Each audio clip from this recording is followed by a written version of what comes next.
Hi out there in the YouTube world, it's me, the Puzzle Master, and I'm really sorry that it has been so long that it has been for me making a video, because I know a lot of you have anticipated and have been asking, like, come on, make video.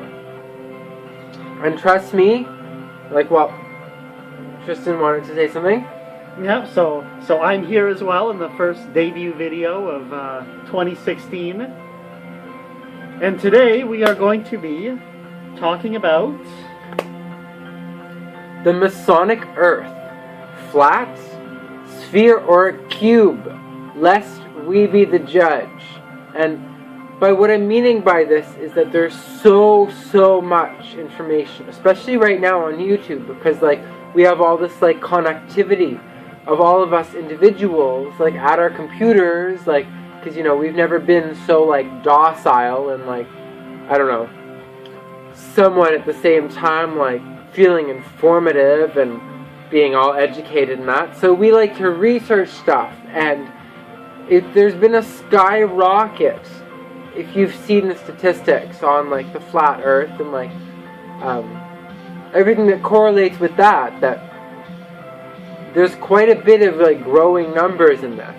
And yes, it could be true that a lot of us are just like numb in the brain because we're not understanding the NASA photos. But that's kind of all we have that like anyone has to offer, which is kind of what this video is getting into. Well, that's right. There has been a lot of flat Earth YouTube videos and other materials, you know, especially in the past year, the last few months especially. And so in this particular video, Puzzle Master and I are going to be taking some slightly opposing viewpoints. You know, as of right now, I still believe that the Earth is a sphere. I've seen many hours of flat Earth arguments, but as of yet, I am not convinced. And then we've got you. Yeah, and see, I am kind of the complete opposite, where I've been exposed to like the same, I would think, almost the same kind of upbringing. Like I was born in a smaller town. He's born in Toronto. I'm born in Sudbury, Ontario, so that goes to show a little bit of our distribution when it comes to like our mentality.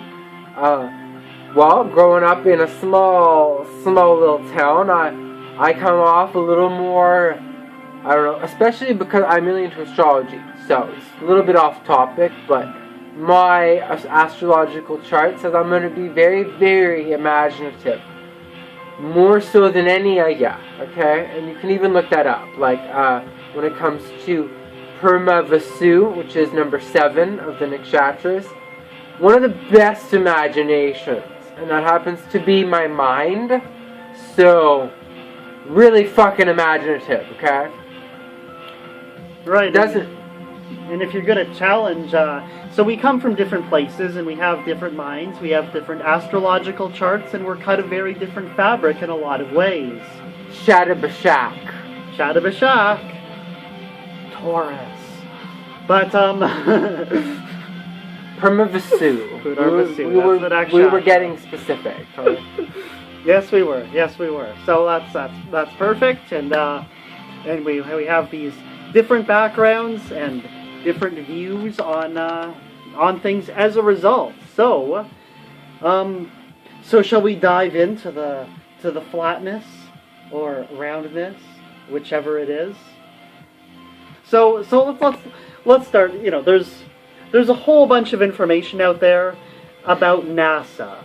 About, you know, a lot of flat Earth people spend a lot of time, in my opinion, way too much time, talking about how fake NASA is.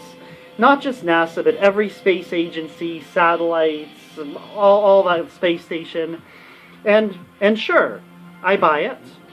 I'm willing to concede that that no human being has ever been to space, at least for the sake of argument. And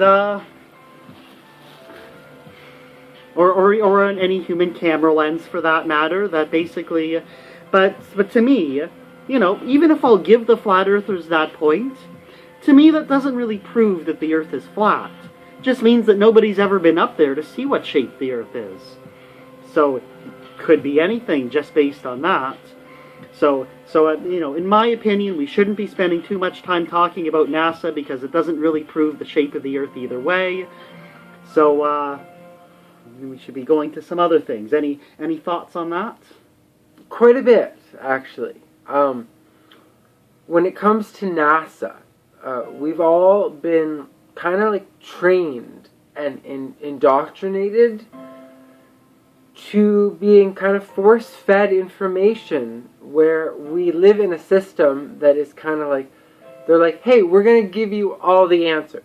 Like, all the answers. Like, you just have to basically sit back, eat all our shit-ass answers, and just learn how to, like, regurgitate that shit back to us, mine, work, and, like, provide mineral resources that will be put in our vaults, way back there, in that white room over there, in our vaults, off of all of your hard working labor and stupid intellect that brought it out of the ground and gave it to us, because that's pretty much how this SimCity was designed.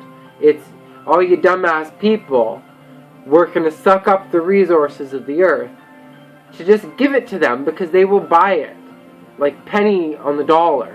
Like, when it comes to your compared to your hard-working labor, which to them it's just a write of a checkbook, like, but to you that might have been like years and years of working underground and like breathing in toxic environmental compounds that are like disseminated in the atmosphere and in the compounds you're breathing in, eventually giving you lung cancer and stuff, like. Which isn't you smoking, it's you working. So, it's a little bit different. Especially when it's your job. Well, sure. But the question is, when we're hoisting those minerals out of the ground, are we doing so from a flat ground or from a round ground? And I don't know. So like either way, flat or round, yeah, there's a lot of ills in society. There's a lot of working for, people doing, disproportionate amounts of work for the amount of wealth that they control. And that's fine, but what shape of our planet are we on? And I guess there are deeper implications to that relate to the aforementioned, but okay, so a lot of these flat earthers and round earthers make arguments against each other where both of them make assumptions about the nature of light, and then the other one says, no, light doesn't work that way. So I'll give you some examples. Flat earthers will cite things like the Bedford level experiment, and the fact that you can see the Chicago skyline from across Lake Michigan, and other skylines in other cities around the world through, sight lines that you shouldn't be able to, because when you think that the Earth dips down, going, 8 inches per mile squared, there are certain things that should be just over the horizon. I mean, 8 inches is actually a lot, because if per mile squared, so if you're going 10 miles, that's 100 times that's 800 inches, that's many feet, so a lot of buildings that you shouldn't be able to see, but yet, at least sometimes in certain conditions, you can. And round earth people, I'm kind of going against myself here, kind of make the same argument when they say, well, if the earth is flat, the sun should be up in the sky all the time. So, if light travels in straight lines, you should always be able to see the sun. I get that. or like... When it comes to the flatness... Sorry, go ahead. I'm going to interrupt your video, too. If we want to talk about perspective, and perspective is all about, where the camera is, how the angle is, how the lighting. You want to have it all just right? Well, God, to get biblical on your asses, like, in biblical text, says that you're not going to be able to, his mysteries are unfathomable. Unfathomable. Yes, I said that. Unfathomable. Meaning that you're not gonna understand it. There's gonna be paradoxes. There's gonna be things to question your faith. There's gonna be things that your eyes aren't necessarily gonna be able to just definitively prove. It's going to have to come from more than that. It's gonna have to come from your heart. What you feel is true will be true. And like, obviously, like, we don't agree on this topic, so maybe, like, to not get too disheartened, but to still be speaking on the topic, I would say that people who have that view, even though they think that they are following their heart, I think that it is most oftentimes that they are following logic, because that is what we've been born into in our society. It's crazy to think that the world isn't anything but a sphere. You've grown up with a sphere in your classroom. You've grown up where this has pretty much been spoon-fed to you. You're not allowed to question this stuff. Eat your baby food crap and get to work. That's just pretty much what it boils down to. And you don't go to the North Pole, and you don't go to the South Pole, and you just shut your yip yap and you put it in your pocket and you ziplock it, etc. And yes, I'm dyslexic. And that's true. Backwards, so. You know, we were both, and we were all raised and educated in classrooms where they showed us the globe and said this is what the Earth looks like, and the teachers themselves who were teaching this were themselves raised in classrooms that had the globe, and it, goes back generation to generation. But I think it's more than that. I think if you started teaching kids something like giraffes can fly, and then they started believing it, and then they taught their kids that. I don't think that in 300 years everybody's going to believe that giraffes fly. Like, well, what about 500? Or 500? Or more. Because there is an ancient Chinese map that I don't remember the exact date, but it was in the 1700s, and it's one of the earliest maps that shows the whole globe depicted as a whole continent, like not a whole continent, as the whole planisphere or plane of our existence depicted in an image, and it did so very accurately, as you can also testify. Yes, it was accurate. We went through the image earlier today. Actually, yes. A few old maps that we looked at today. Mercator's 1569 map, which, surprisingly accurate for its time in a lot of parts of the world.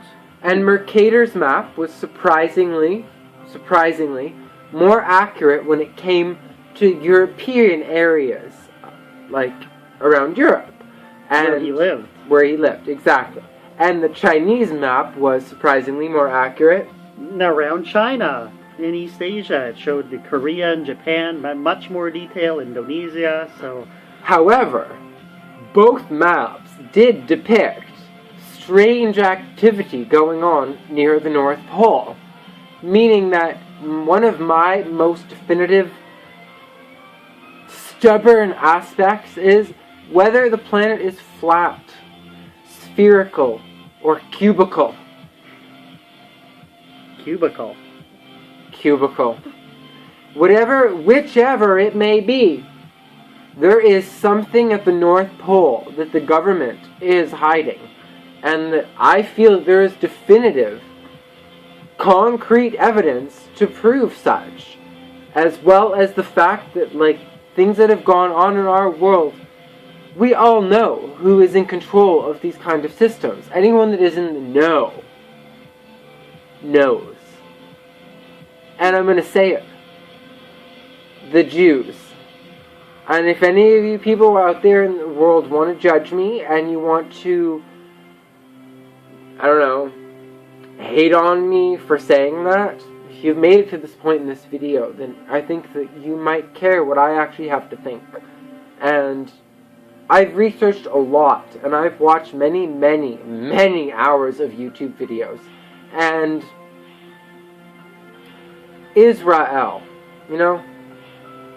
Isis, Ra, Elohim, like, really try to break these things down. When you try to research them and you want to, like, look into the back meanings behind everything, a lot of the stuff originated from the Scythians, or Scythians, and if you actually look on old world maps, a lot of the stuff, even from ancient Mercator maps, judging to, like, these ancient Chinese maps, I don't remember the name of it, I'm sorry, but if you go and research that, you can find it. And a lot of it stems from around the European area, or like around where the Scythians, or the Scythians, came down. Came down from where, exactly? Well, I don't know, the middle of the north?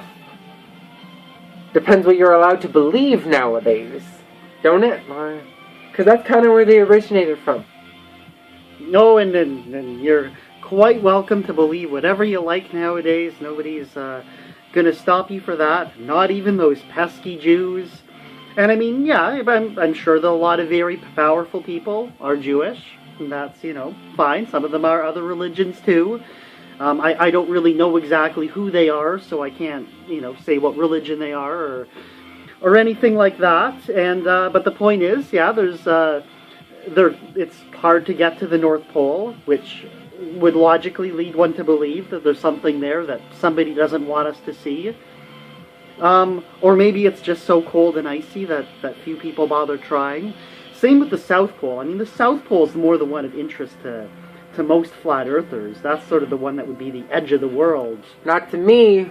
To me, the middle. The middle. The middle of everything. The middle of our universe. Where our pole star. Yes, Polaris. Where that emanates. Right above the that energy North Pole. From. Where all of the religious texts. One thing that all of this, like, NASA science and everything with the globe and this globular theory of everything, the one thing that it's really detracting from is religion and spirituality, and it's saying that we are not special. When in everything that our biblical texts have told us is that we are special, and that we are actually a part of a divine creation that is much, much more important than we could even imagine. And that we're loved, like, so much more than we could imagine. And that all of this energy is constantly coming down to us. And that really it's ultimately our own selves that cut us off from it. And that in our hearts, in, like, deep in our hearts, if you're to do, like, a lot of ancient beliefs have stemmed all over the planet from indigenous beliefs, meaning like the indigenous original